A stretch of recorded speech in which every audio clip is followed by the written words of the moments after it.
Everybody's good? All right, it's 6:36. We're going to start the meeting with the Pledge of Allegiance.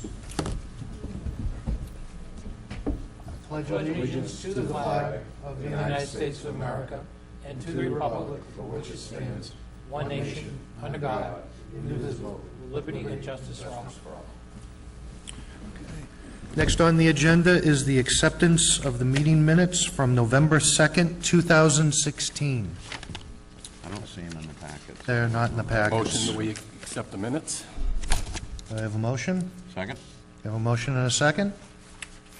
Any discussion? All in favor? Aye. Aye. Aye. That's unanimous? I'm sorry? In November 2016. Did I? We're looking ahead. Change it to 15. That's what it says on here. We'll read any. Okay, it is, well, the minutes are dated, good idea. Well, the minutes are dated November 2nd, 2015.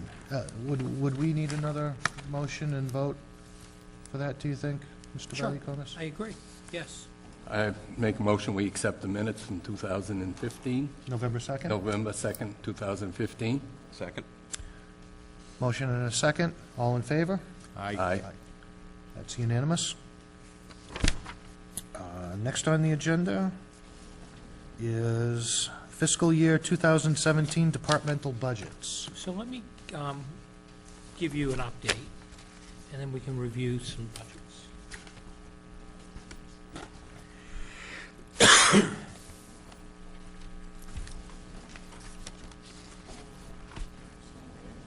Feel free to jump in, by the way. You want us at the table? Might be.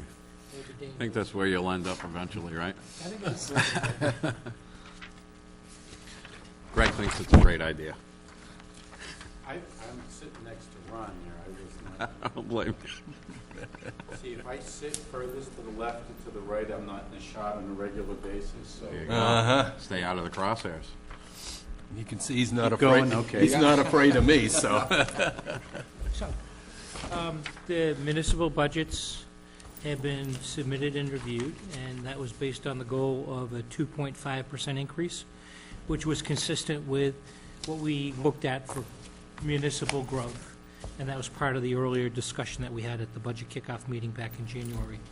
The major budgets that have been submitted: police, fire, highway, and related highway department budgets, water, sewer, treasurer, collector, and library. Those are the major ones. The net increase that I've recommended is 0%, and that's the total. Some go up, some go down, but the average is 0, and the total is about $23,500 less than 2016. However, caveated that some of that is in the form of reduced debt, and it's reduced exempt debt, but nevertheless, that's where we stand in terms of the major departmental budgets. Not everyone submitted budgets that were consistent with the guidelines. We had departments that requested 30% increases. And so what we try to do is bring everyone's budget down to 2.5% to 3%, which we consider to be affordable. Of all the budgets that I just mentioned, the library budget is one that still requires further review.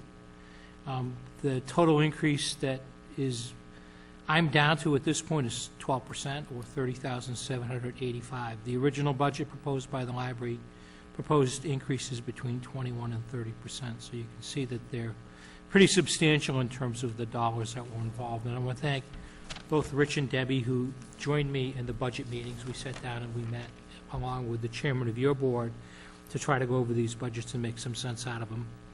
Number 4, the contractual increases for highway, water and sewer, and fire are included in the respective departmental budgets, and a 2.5% wage increase has been included in the police department budget for the new contract, which is yet to be agreed upon for July 1 of 2016.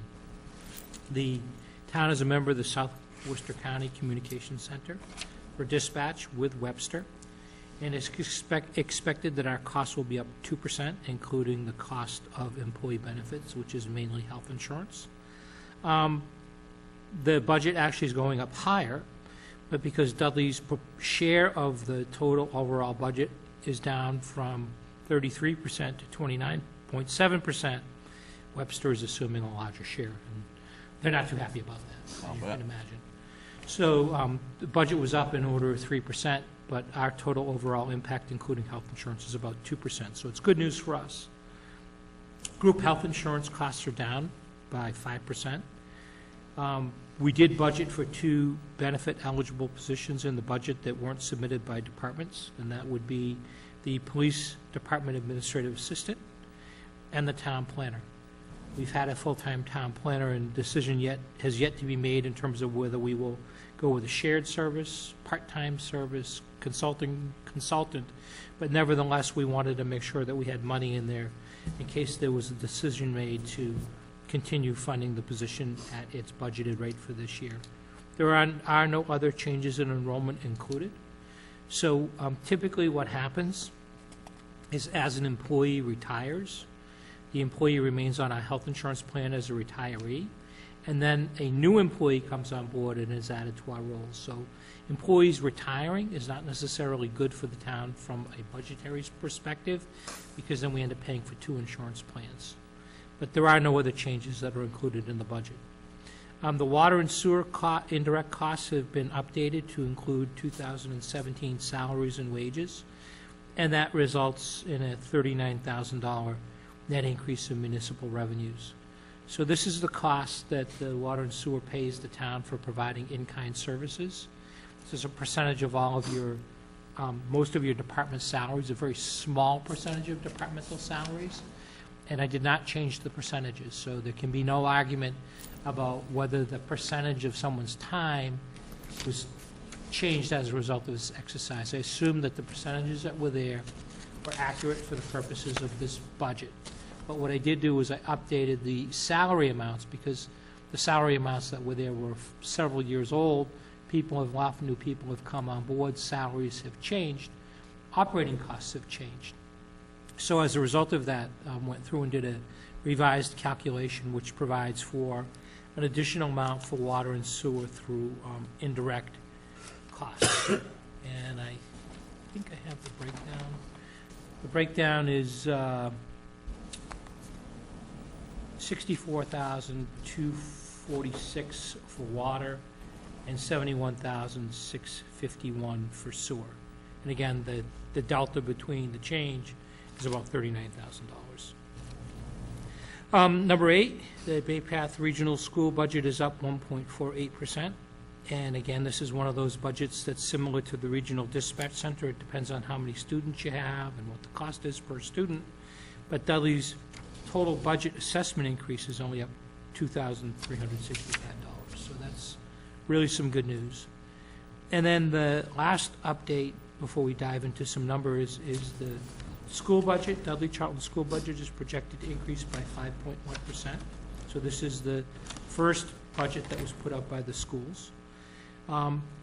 Dudley's increase is $945,484, and that's due to the 5.1% increase, but due to the fact that the school district is losing other revenues, and they've used those revenues in the past to support their budget. So as you take money away that was used to fund the budget, the assessments go disproportionately to fill that loss of revenue, and that's what's happened to us. And the increase is 13.5% for Dudley. Just a note, the selectmen voted at their meeting on February 22nd, a couple of weeks ago, to request that the assessment, increasing the assessment be held to not more than 2.5% for fiscal year 2017. So if that were to happen, we would be in good shape with our budget. How much is that number, Greg? 2.5%.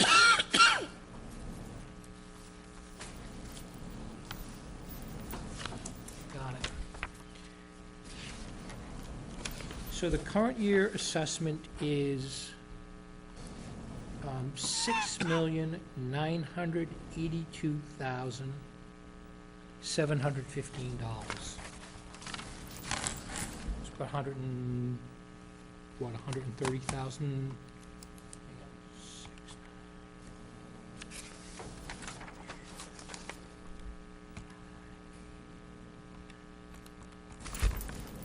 $139,000.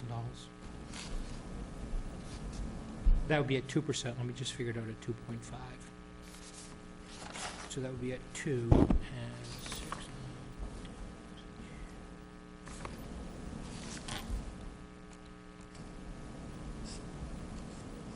And at 2.5%, it would be $174,500.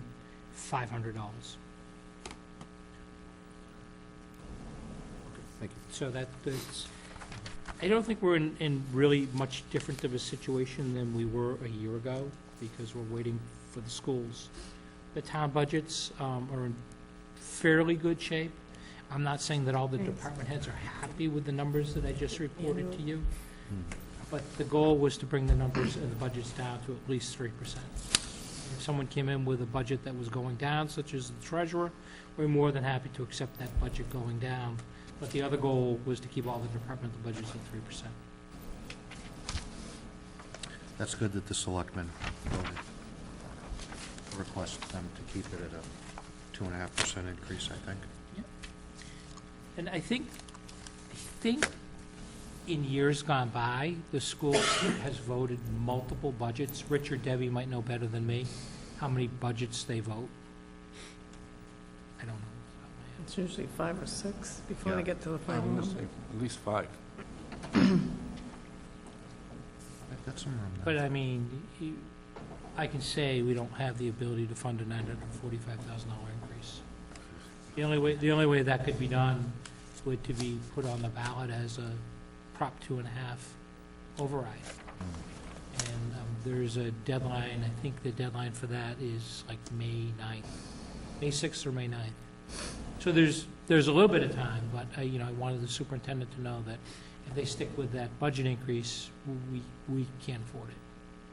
We just don't have that revenue to be able to do it. Has any department expressed an interest in having an override? No. Okay.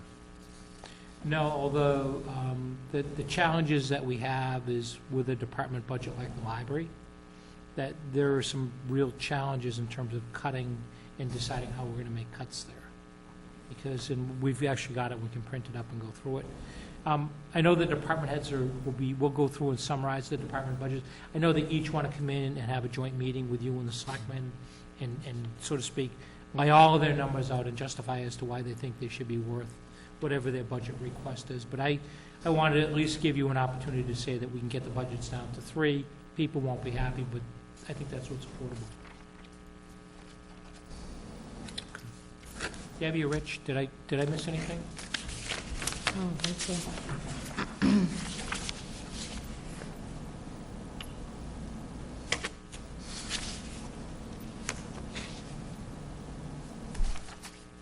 I think what we can do is we can, you just go through the departmental budget source, just skip over the first sheet, which is summary of revenues and expenses. And they're two-sided too, just to save paper, so. What was that? They're two-sided. All the budgets I gave them, they're two-sided. Is that this one you'd like us to skip over? Yeah, we'll come back and catch up with that one. But the first budget that you should have in front of you would say annual Town of Dudley departmental budget request. And it would be the treasurer's budget, Mr. Camiani. With the one reducing first. Well, you always want to start off with the Easy one. with the easiest one first. I'll be leaving a minute or two after we're done discussing this. The tough ones you'll be on your own for. We'll give everybody a second here to take a look at things, and then we'll point out what's mandated. And you'll also see that the town administrator's comments on a few of these items. Start with a low-hanging piece of fruit, the county retirement. It's an actuarial valuation. There's 2 components to it. There are the UAAL, unfunded accrued actuarial liability, which also includes any ERIs from the last, 12, 13 years. And then we have the normal cost that's in there. There's an assumed normal cost per employee, and That's part of the component. The best 8% that we get in the town of Dudley is our early payment. The Worcester Regional Retirement System gives you a bill. You may pay it in 2 equal halves, January 1st, July 1st, or if we pay everything up front, we get that discount. So needless to say, January 1st, there is a check printed, and we make sure it gets there best money. Anybody doesn't have a question on how things in the retirement system are running? Thank you. I'll make mention going down, other than the salaries, we have a tax title line at the top, and on the bottom, down by the collector, there's a question being posed. Shall we make a tax title revolving fund? This is our seed money. Mass General Law allows me to recover legal expenses and certain actions that I'd have a dollar amount assigned to them. The thought being there would be a pool of money fed in, and instead of it being a budgeted line item, whenever we had a redemption, those costs would be recovered, and they would stay in a revolving fund. So as much as we have those numbers, eventually, depending on the redemptions we have, they will disappear. An example, by statute, I prepare a redemption, the town gets $3. You know, it's the best $3 I earn for the whole week. Certain things are passed through as well. If you have a lien on your property and it gets redeemed, it costs $75 to go through and record that lien. Conversely, I've charged you $75 and I'm recovering it, the amount for the initial lien. So that's how we're going to populate that. That has been submitted as a separate article, so just in the future, you would see those slightly declining, or at the very least, declining if not disappearing, or down to a very small amount. We'd also have postage and a postage machine meter. We've gotten 11 good seasons out of the postage meter that is in this place. We meter all of our own mail, even though postage services are available. At the end of the day, if we do it, we're saving money. We're paying the employees anyway. Level funded for the postage meter is $10,000. That's for the newest and the best. I don't think the smaller office machines that go for $500 or $1,000, I don't think we'd be able to get the 10 years out of that. Group insurance, as Greg Belluconis had mentioned, we're down.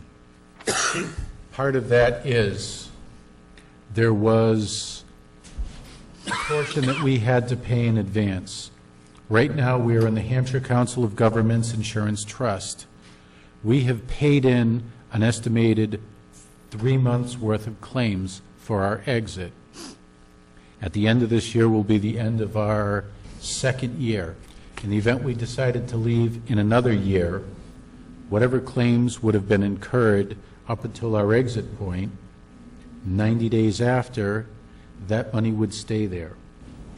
So it was technically a buy-in, but not really. It's money held in reserve for claims paid after our exit. We paid that off in 2 years.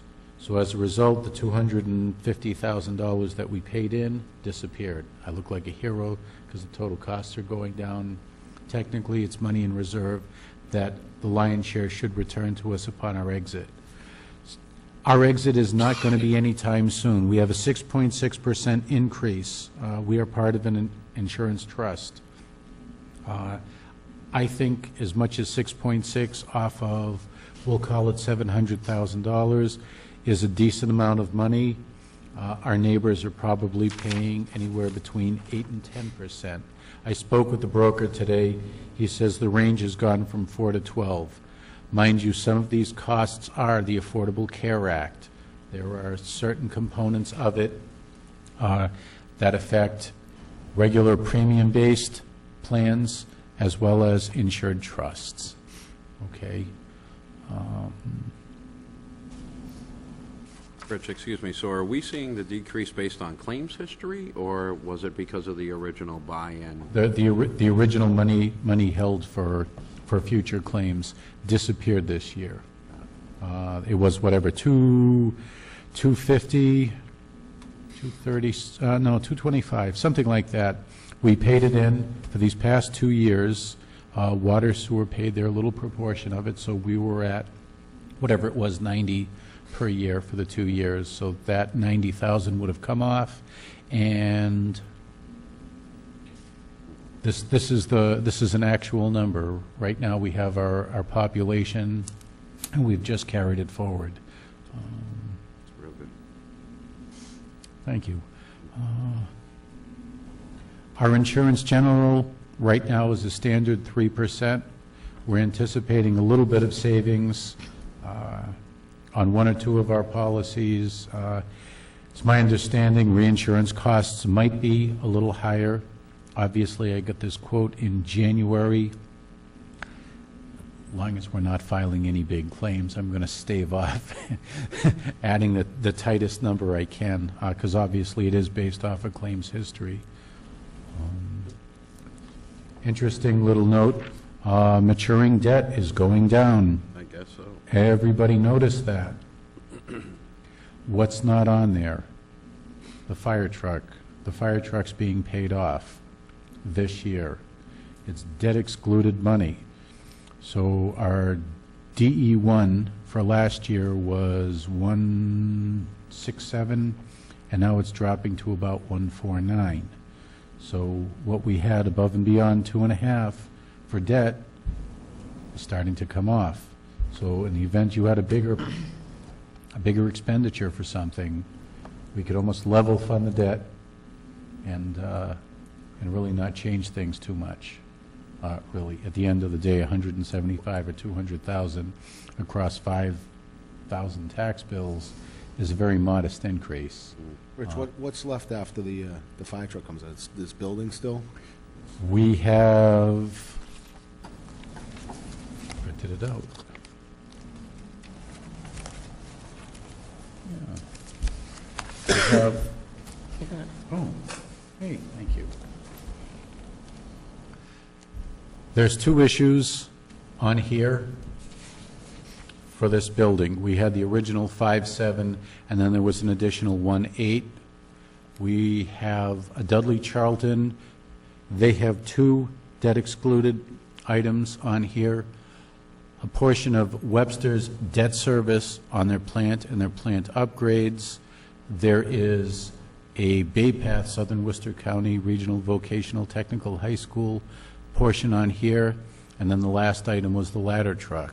So 167 was this year's number, and then going forward we're at 1496. Now mind you, all of your interest rates, all of the interest paid, principal is staying the same for the most part. Interest is starting to trail off because the principal outstanding is being paid off. So at the end of the day, we should be level funding our debt. We should be level funding our DE1. There seems to be an appetite in Dudley to go through and debt exclude items. So really, our 167 probably should extend more, if any, reasonably. If it were 167, maybe it should be up 2% the following year as opposed to trailing down. When's the next one mature? Give me a moment, I can give you... While Rich is looking that up, that would necessitate another ballot question. So if we wanted to purchase land, we could purchase land and exclude that debt, and the impact would be, would ensure that we would have level of debt service going forward. Just one example. We could buy a new fire truck too if we wanted to. I like the land thing. Okay. When I first started, I thought it was a joke that we were going to have the West Main Municipal Center, that debt retire in 2022. Like this 2002. That's forever. No, it isn't. If we're doing the 2017 budget, and the sunset on that is 2022, 2023, library renovation, really, it didn't even have a sunset. It had a small shadow. I paid it in 5 years, and we were done. Again, we had the ability to go through debt exclude, a 1617 piece, and at the time, there was about a $300,000 gap, so I put the library debt in there, so things went across. We didn't even bond the thing. It was all a short-term note. We have quite a bit of debt. I'm looking right now, other than the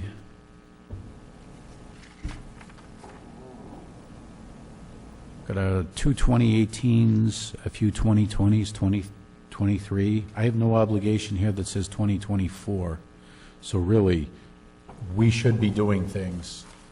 Mind you, I am doing my continuing disclosure for Standard & Poor's. Anybody who's purchased a bond for the town of Dudley gets a continuing disclosure.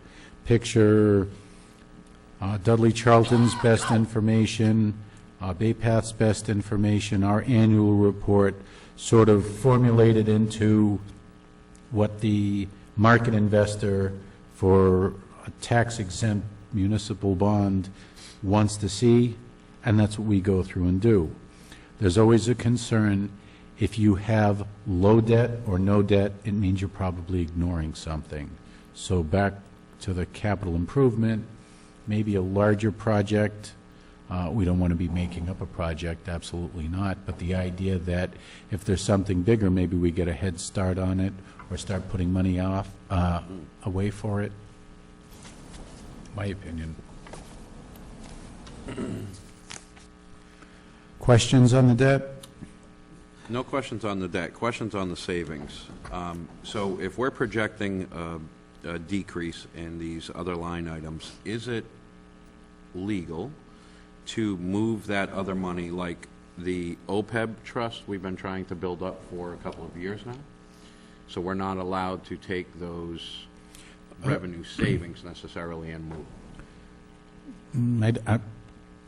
Let's take a step back. Okay. If under the DE1, we're allowed to put above and beyond the Proposition 2.5 tax levy, those debt items, you're paying money on a bond, whether it's a short-term note, long-term note, whatever it is. There's specific guidelines for that. If the bill only says we have $290,000 for this building, then that's all we can do. We can't make it 300 and put 10 somewhere else. That's kind of the deal with the debt exclusion vote. An override is additional money in perpetuity. What you do with it on the second year is up to town meeting vote. I think I mentioned it before. A debt exclusion seems to have a lot of legs in the town of Dudley. If we can demonstrate a need, the voting population is more than happy to fund that need specifically and not really give you extra money to do something under discretion. So even like the group insurance savings that we would realize through the year, so instead of asking for the same amount that we budgeted in 2016, we can't move that money into another line item? If there's a call right now to get more OPEB money in, absolutely. I think that's the reason we're sitting down here. Because we're pretty well below where we should be, if I recall correctly, in previous years with that OPEB. I want to say our ARC is several hundred thousand. Below, right? Where we should be? Or? We have $4,500 in a trust. The annual required contribution is $700,000. Or if anything, the ARC starts to change because we have no money in the bank. So the next time we have a valuation, and that's going to be 2017, it's going to continue to get bigger and bigger. So the next evaluation is in this budget cycle? It would be in 2017. If I could get something done at the end of this budget, or in the 2018 budget. Right now, the template's pretty well laid out. The actuary that we've used has held the cost, so I'm assuming that they're going to be similar on the price, considering they already have the numbers, and 90% of the players are probably still the same.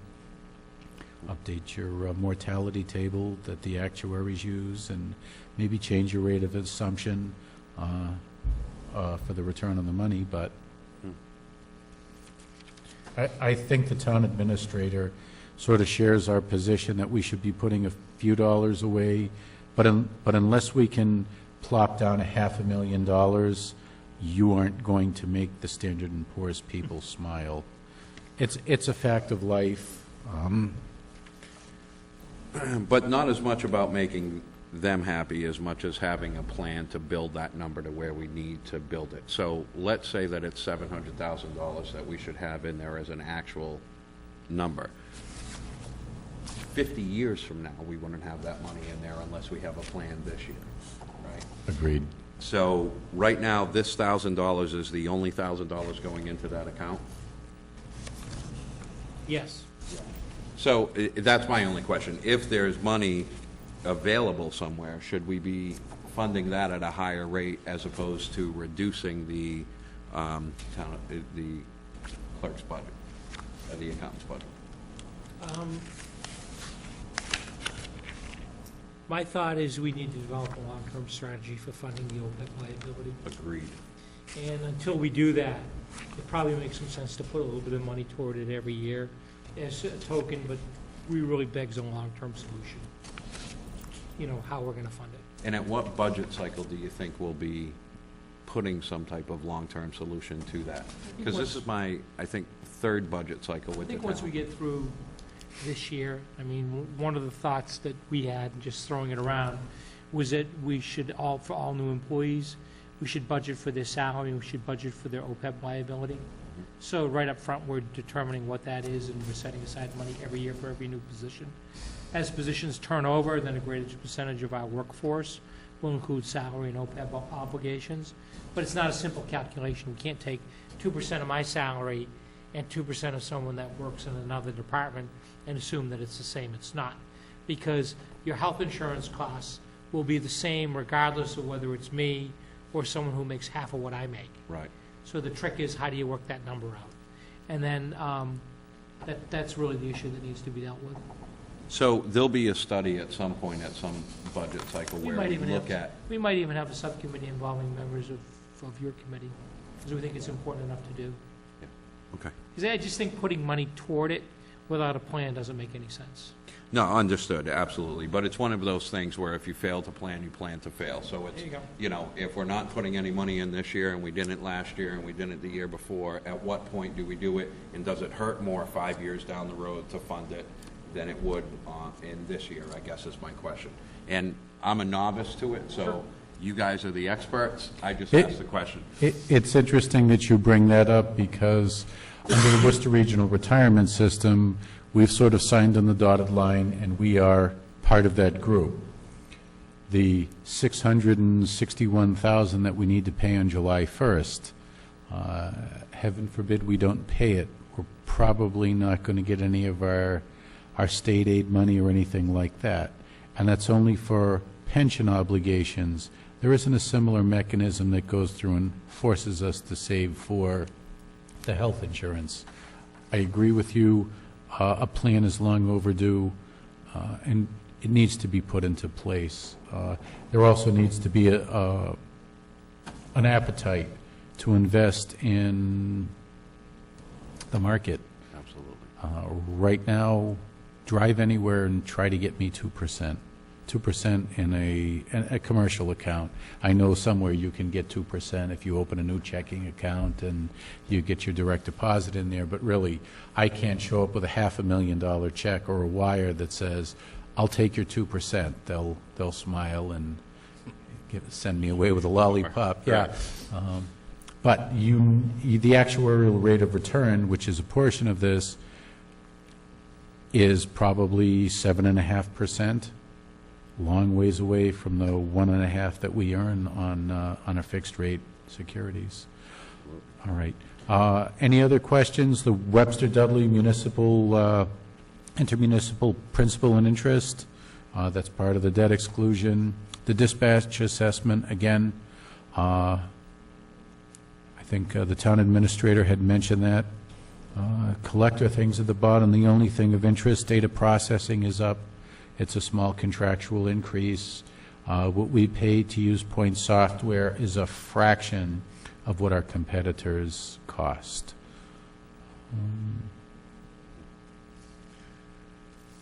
Agreed, Rich.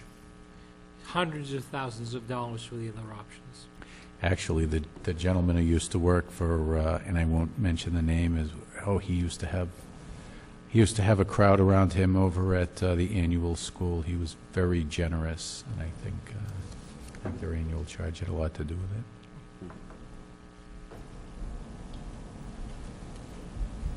Are we good?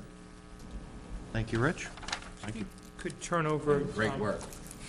Let it be known. Thank you. You did front and back. And again, I want to mention for anyone that's watching on TV, the departments will be invited in to oppose and support their budget requests. My purpose is to go through the changes in the salaries and the expenses. So you see the library proposed 3 budgets. Budget A, which went up by 21%. Budget B, which is an increase of 24%. And Budget C, which is an increase of 31%. And you can see what the description is with each of those. Budget A is changes in salary adjustments, computers, and printer upgrades. Budget B is everything in Budget A, plus being open on Saturdays from September to June. And Budget C is A and B, plus a part-time adult services assistant. And then the final column, you can see the 12% that I had alluded to earlier in our discussion in terms of how we think we could possibly fund for library services. Keep in mind that with library, we have something called the minimum appropriation requirement, which is a number that's calculated by the Mass Board of Library Commissioners. And in this case, the minimum annual requirement is about $222,000. We have to be open mandated by state law for 40 hours a week, and the library meets that requirement. I believe they're open for 41 hours. And then lastly, the materials, if you read down the bottom, it says 16% of TAMI, which means the state also mandates how much we appropriate for purchase of materials, which is primarily books, and that's a factor of the budget that gets approved every year. So I would invite the library trustees and the library director to come in and meet with you and discuss with them each of the items that is here. We've done on our end everything we possibly can do to bring the appropriation down to what we consider to be a reasonable level, and that would provide for an increase of $30,784, and that's a 12% increase. Any questions on this? Not until she comes before us. So just a quick question, Greg, Yeah. I'm sorry. At the beginning of the meeting, we were talking about all departments, you encouraging them to go to a 3% or having to look at a 3%. So your recommendation for a 12% for the library is, why is that different than other, not that I feel like it's not needed, I think the library needs all the funding, but I'm just not sure why it's on a 3%. It would require cuts in personnel. Understood, okay. So this would be the only one to get, because what's happened, if you look at their budget, is some of their line items have been chronically underfunded, Right, and some of those expense items, such as utilities, you can't cut. right. So there's a significant increase proposed in utilities of $7,800. That's because they were almost out of money this year in the utility budget. So you can't, to get to their bottom line, you can't do it without cutting personnel. And I feel it's important for them to come in and make a presentation to you before we actually make that decision. Yeah, absolutely. Thank you. Next would be the fire department. So the fire department budget is up by 3%. And you can see that there's an amount that's been budgeted for salary increases per the union contract of 3%. And then for the most part, the chief has done a good job in taking down other portions of his budget to fund the increases in his budget. There's really nothing that is remarkable in here. There are no remarkable expense increases, and he met the guideline of coming in and requesting a 3% budget increase. What we did do is, if you look at all of the budgets, we assumed that there would be a 10% reduction in gasoline and diesel accounts across the board. So this is the first one that you actually see that amount that's shown here. And as we go through the other budgets that include gasoline and diesel fuel, you'll see that there's been a similar 10% deduction that I've made to each of the budgets to bring them down and make them consistent across the board. In some cases, we had departments that provided for a reduction, and yet other instances where departments didn't do anything. So we did it for them.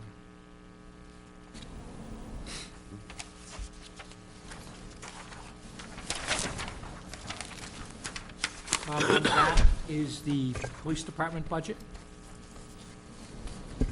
And so again, if you want to look at the next to the last line item, which is fuel, it was again taken down by $3,040, or by 10%.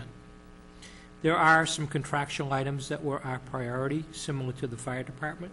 So if you look at the salary for the police chief, the salary for the clerk, MIS, sergeant salary, patrolman salary, 1, 2, 3, the first 4 items. And then if you go to vacation buyback, police holidays, all of those things are considered quote-unquote contractual. And it was our goal to try to fund those items to the fullest extent possible, because that meets the town's contractual obligations. And in order to get there, we had to make some reductions along the way to overtime, police expenses, police computer expenses, desk coverage, and I mentioned before, fuel. And those all had to be cut to be able to fund the significant increases in the top portion of the budget, and also including vacation buyback and police holiday pay. And again, I would ask that you meet with the chief of police to more fully understand what his requests for increases are.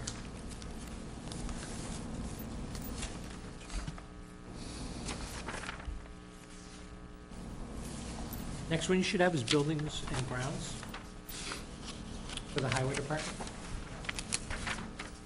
Excuse me, Greg. Just a quick question. Yes. On the police budget. Yep. For the upcoming meetings where we're meeting with the department heads, are we able to, because we have the budget for 2015, 2016, are these actuals, or would we be able to see the actual expense versus the, I'm going to redo it and add the actual expense. I just haven't had the before time we to meet do it. with the, Yep. yeah, okay, excellent. I just wanted to see if they're running way over budget in one line item that we're trying to reduce, et cetera. Yeah, Thank you. and you should also see what they spent last year Right, absolutely. versus the budget, Right, because the budget doesn't mean anything. right.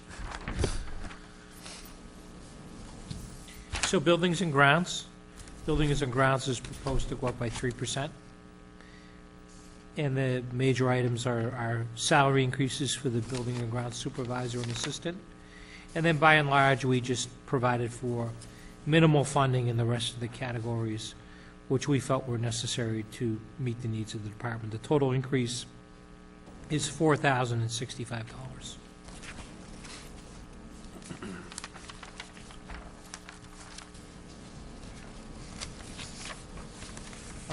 The biggest budget that this department has is the highway department budget, so if you want to turn it over, you'll see that Dan had requested a budget of $914,700, and that was an increase of 11%. And his reasoning was sound, because there's a portion, the third line item in the budget is called contracted wages. And you'll see that the amount that's in that budget this year is $335,000, but his actual costs are significantly higher than that. What the town does is the town uses Chapter 90 monies to supplement the highway department's salary budget. And that's not what we consider to be a sound or a sustainable practice, because basically what happens is we're not fully funding the wages of our employees. We're paying them through state highway aid money. And that state highway aid money is there, but it might not be there again in the future. So to fully fund that account, or to fully fund wages without utilizing Chapter 90 money, would be the cost of $380,000. We didn't have enough money in our budget to be able to do that and fund the other items that were critical to his budget. So we're proposing $355,000. So what we'll do is, over a period of 2 years, we'll reduce our reliance on Chapter 90 money down to zero, use that money for what it's intended to do, which is road work and not salaries. And so this is kind of the first year in that direction of turning it around and begin paying it forward on our own. That's fantastic. Have to do that. Absolutely. And then the other items that are here have been reduced again to try to get us down to the 2% category. One thing that we did do, and I did do, and I recommend it, is increasing the snow removal budget by $5,000. I think we should increase it $5,000 every single year. And I think we should just plan on doing that for the next 5 years, and if it's 10 years, we do it for the next 10 years. Because what will happen is we run a deficit in this account every year. Granted, we can't afford to increase funding by $50,000, but if we dedicate $5,000 a year for the next 5 years, we will have increased that amount by $25,000, which brings us up over $100,000, which is where I think we really need to be. Dan, Dan understands that, and I think it's something that we need to do long term. And then lastly, the gasoline and diesel account, again, has been taken down by 10%. One thing we did not fund is there was some money that came from the town of Oxford for reimbursing the town for repairing Oxford Avenue.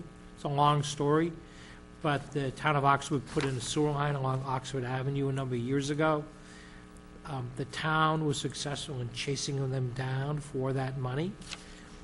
That resulted in a $33,000 payment to the town of Dudley because we actually repaved that road. They reimbursed us our cost of $33,000, and Dan would like to see that money go back and be used for other road repairs. We don't disagree with that. We just don't have the money to be able to do it. So he will no doubt make a plea and claim that that's something that's necessary. We think it's important, but we also think it's important to bring the budget in at a 3% amount and have those monies be utilized to fund the other portions of his budget. Questions?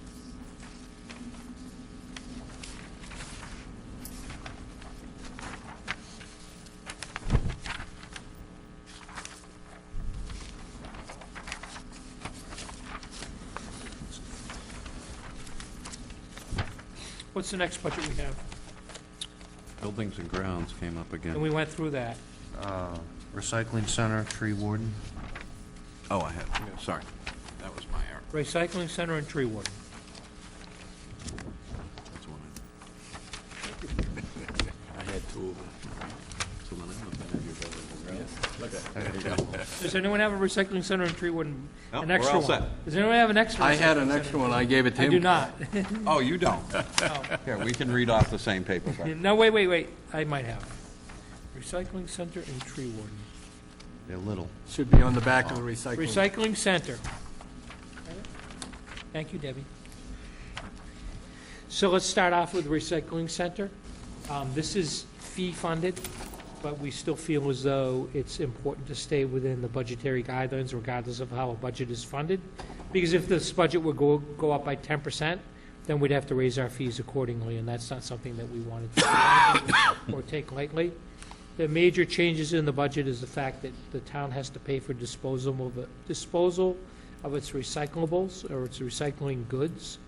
And so we've included a $3,000 change to be able to accomplish that. Otherwise, the budget is funded and is reasonable. And when we go through revenues, you'll see that our revenues are covering those costs. We've got tree warden.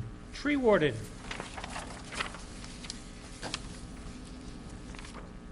Well, again, a very small budget, but what we did do was include an amount in here for tree removal.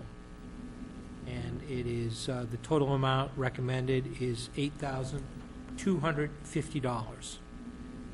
And that's less than what the department had requested, which was $10,000. But dead and dangerous trees is not something that we should take lightly. And when it happens, they need to come down and be removed. And again, like snow removal, I think this is one of those budgets that you just have to increase a little bit every year, because the cost will come back and have potentially serious consequences on the town. Could I ask a question on that? Has the town ever done a study of the high-risk trees in the town? Do we know where they are, what they are, how much it would cost to remove them? If you see in the news, I think recently a young girl actually died from a falling branch in the yard. Not in our town, obviously, but it begs the question of, I see a lot of the work that they've done, and they do a fantastic job, especially outside of the school, outside of Mason Road, where they cleaned recently. I just wonder if the 10,000 or the 8,250 is close to where we need to be. No, probably not. Probably not. But what we do is everyone has eyes and ears. People report things to me. I report them to the highway department, and someone goes out and looks at it, and if it's determined to be a dangerous tree, we take it down. There are a bunch of trees at the entrance to, I can't remember, it was a cemetery on on Corbin Road. There were a bunch of pine trees that were in front of it. And long story short, I was marching in the Memorial Day parade, and I did one of these. And I saw these dead 40-foot pine trees all together with bug holes through them that basically poked through the tree, and I brought it to Dan's attention, and those trees were down within a week. So it's that type of service that we get, and he was able to do it. There was also a very large tree within the cemetery that was determined to be dangerous and taken down. It was one of the largest trees that was in the cemetery. So we'll take them down as they're brought to our attention and we have knowledge of them, but we don't want to see a tragedy either. Right. No one wants to see that happen. Could I add something to that? I think when you're reading tree removal versus dead branches and making the highway safe, I think we need to draw the distinction. When you have tree removal, this is the professional arborist that has the insurance and the bucket truck and the knowledge to go around power lines and to do some of the dangerous things around a lot of power lines. I think National Grid will go through and do some of it. I think what Greg is talking about when it comes to bringing down the pine trees, internally the highway department has made a giant safety cage that goes on the end of a loader so that you can get 10, 12 feet worth of height and still remain OSHA safe, hooked in, be able to do some tree work. Obviously, they're not going around power lines or anything that's going to be at risk. So a great deal of tree cleanup is done, and it's not reflected in the 10,000 or 8,250 budget. So I want to say they're doing quite a bit, and that salary and everything would be in Dan's budget. If they're not paving, it's been warmer weather, if it's not snowing or raining, they're out there removing brush. They have the flail mower that has the arm on it so that they can clear it up. I want to say Dudley Southbridge Road got a nice haircut last week. Nice and neat. We're able to work around quite a few things. We own the chipper. Actually, I think there's 2 chippers, and then there's the big safety cage. So internally, we get a lot done. Again, that $8,000 is for the... And the guys are pretty handy if a branch falls down or tree falls down. They're pretty handy in terms of getting rid of it, chopping it up and disposing it.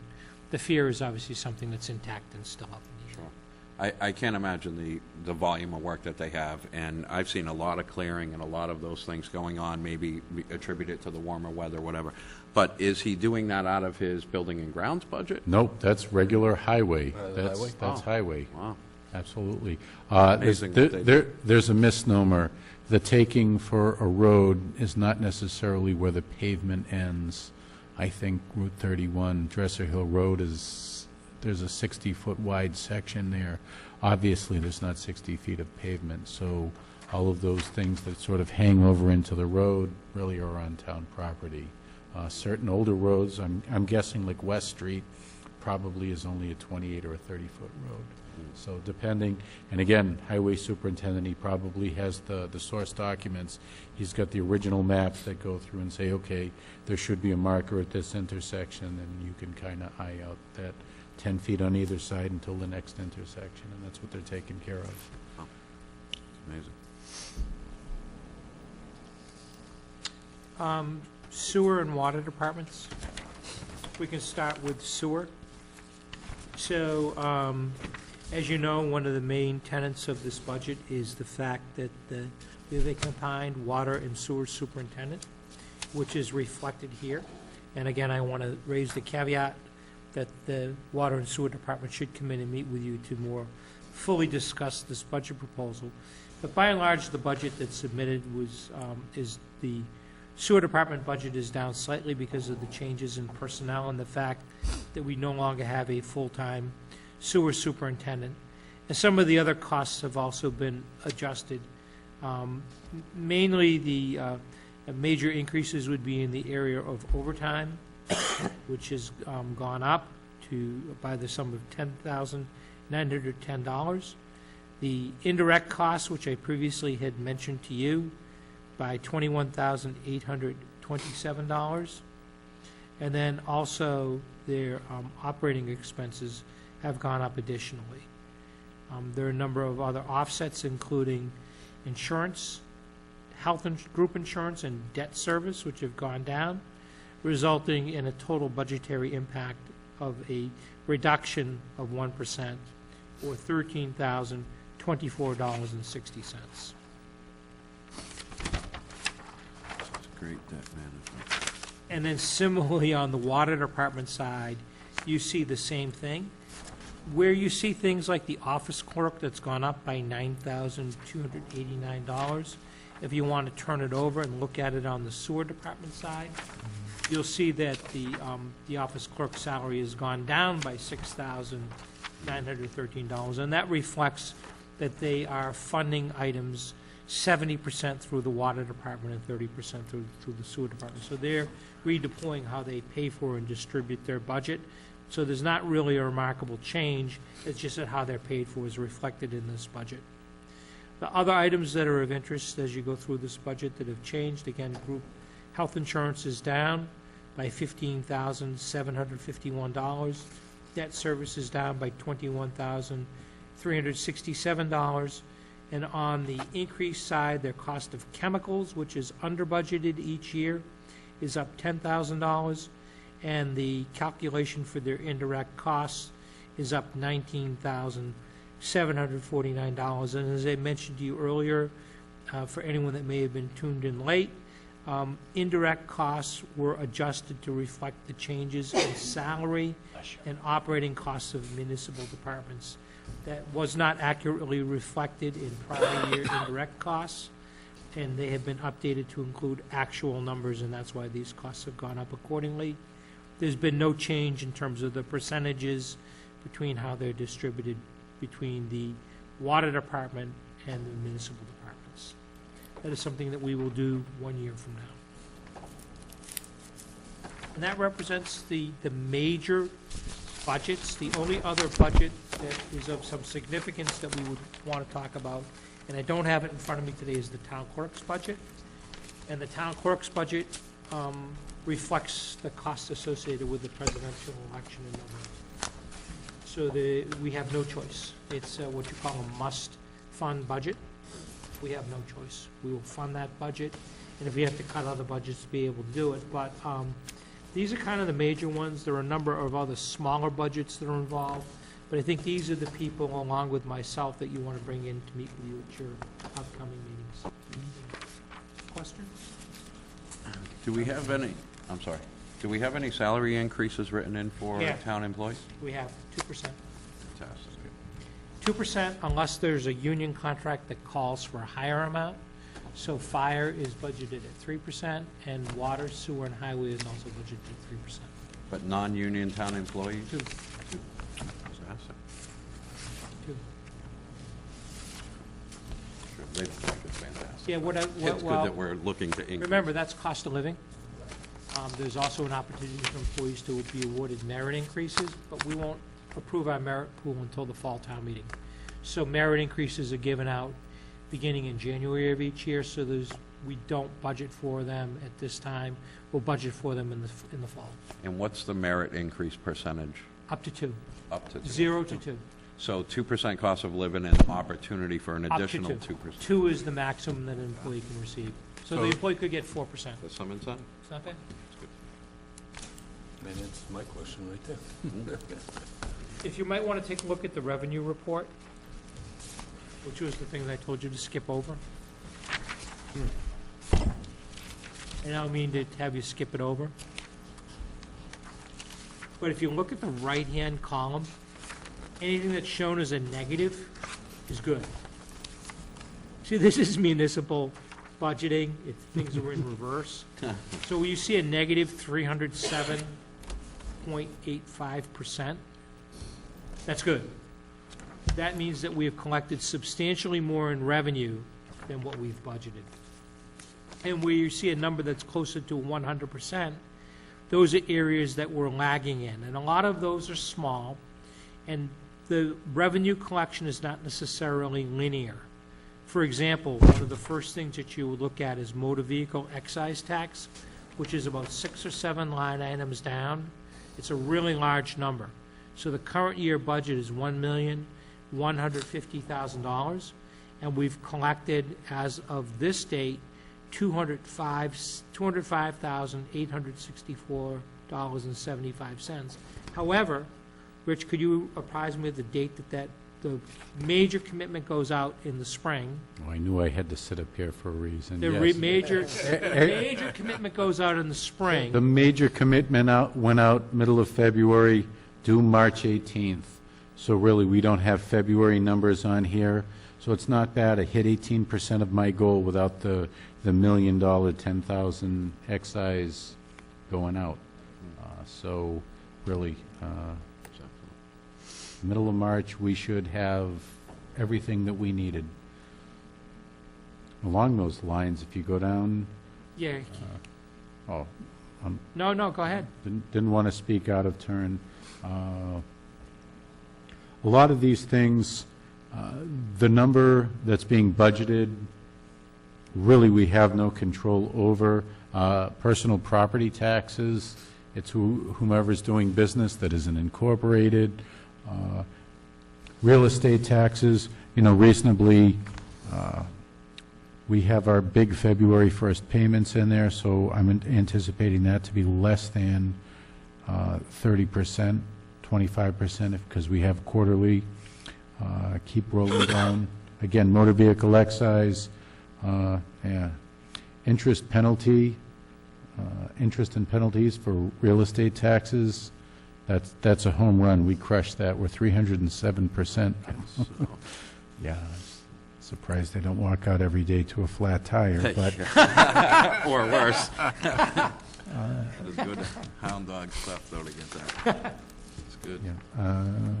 They just don't know which car you're driving. Good point. As long as they don't mistake mine for his.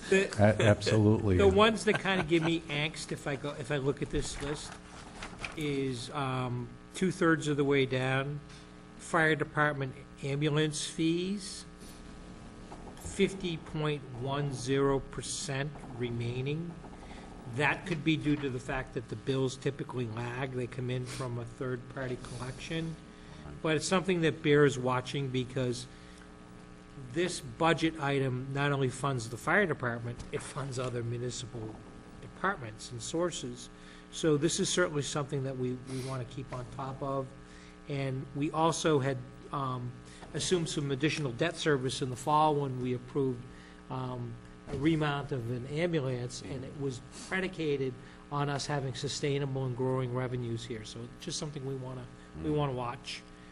Other ones that cause me a little bit of angst is the meals tax, which is about 5 items below it. Mm-hmm. At 51.71%, Dudley, please go out to dinner and frequent your local establishments. We came close to this number last year, but it causes a little bit of worry seeing it at 51.71%. And then another one that causes some trouble is 3 up from the bottom, which is building department permits at 54.96%.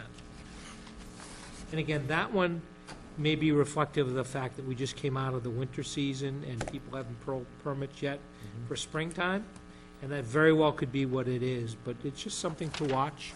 If you want to turn the sheet over, there's nothing on the back page that causes me particular angst, but one thing that is important to look at is 6 items down, solid waste management sticker fees. So we budget $151,000, and you can see that we've fully collected that amount of money as of this date. So the recycling center is supporting itself through fee operations. And then on the very bottom, you'll see that the grand total general fund is 36.10% remaining.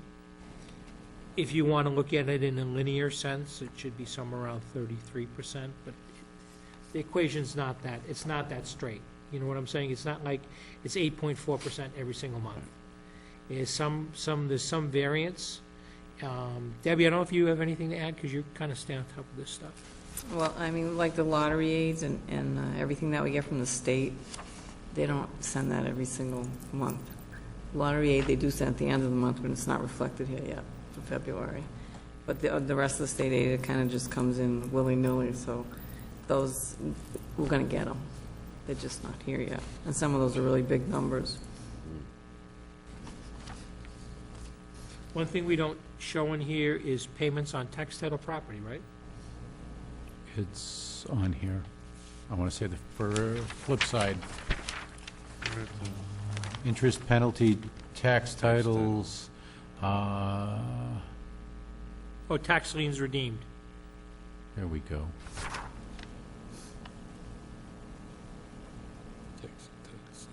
You see it? No. 6 from the top. Oh, yep. NL, Okay. tax liens redeemed. So we don't budget revenue for that, because it can't be used in terms of your free cash calculation, so that's why you don't budget for it. I once worked in a town that they did and got their wrist slapped. So any activity in this account is actually a gain. This is a gain to the town. And you can see, based upon the numbers that are here, is we're doing pretty well. And someone could walk through the door tomorrow with a check on one of the other properties, and that number could go up even more. Do we get a 16% rate of return on these? Yep. Technically, what you're doing is you're collecting 2 or 3 years late.